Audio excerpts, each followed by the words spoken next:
So we're going to start with explaining SN2.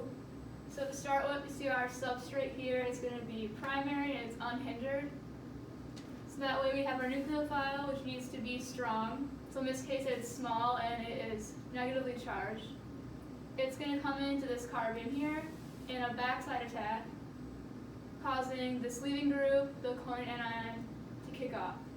And this leaving group is a weak base.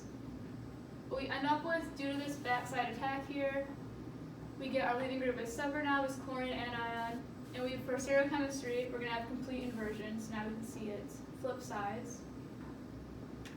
For the rate of this reaction, it's going to nucleophile and the substrate, and it's going to be a one-step reaction, so it's going to be concerted. So you can see here we have the only one transition state, and we have our center carbon atom right here, that was one that got attacked, has two hydrogens that stay on it.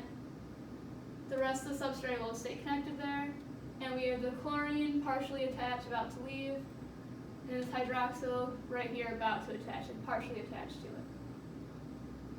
The last thing we need to know for SN2 is what solvent. It's going to be aprotic polar. These are both polar molecules, so we're going to need a polar solvent, so they'll stay dissolved in the solution, and we want them to be aprotic. If it was protic, then we could donate hydrogen onto this nucleophile and quench it, and then it wouldn't work as a nucleophile anymore. So this is our example of an SN1 reaction. So here is our substrate, and it's tertiary, which means there are three groups coming off of the center carbon, and bromine is going to be our leaving group.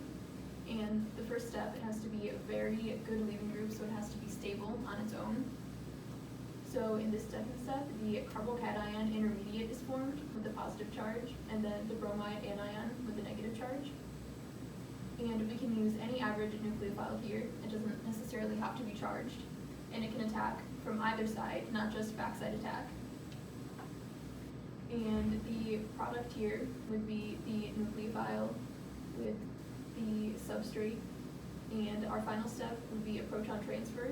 So this bromide anion that we created in the previous step will do the proton transfer.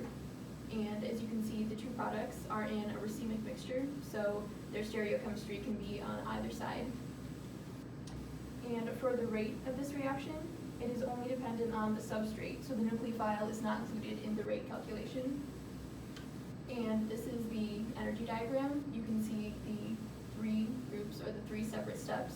So this would be the carbocation intermediate and the nucleophile, and then the final products.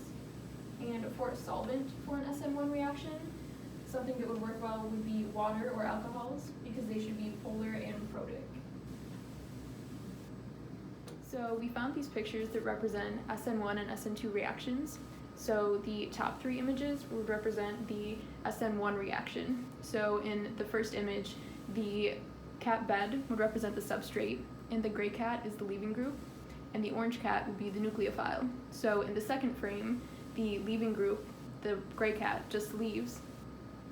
And in the third frame, you can see that the orange cat, the nucleophile, has come and taken its place. And so the product would include the nucleophile attached to the substrate, and then the leaving group, or the gray cat, is outside, and it would be like an anion on its own. And then in the bottom three frames, you can see it's SN2, so it's concerted and happens in all one step. So same as above, the bed is going to be the substrate, the gray cat is going to be the leaving group, and then the orange cat that's kind of coming in, attacking it, is the nucleophile. So at the same time, the leaving group gets kicked out, the nucleophile joins in, and then in the end you end up with a product with the nucleophile attached where the leaving group used to be, but facing the opposite direction because now it's inverted.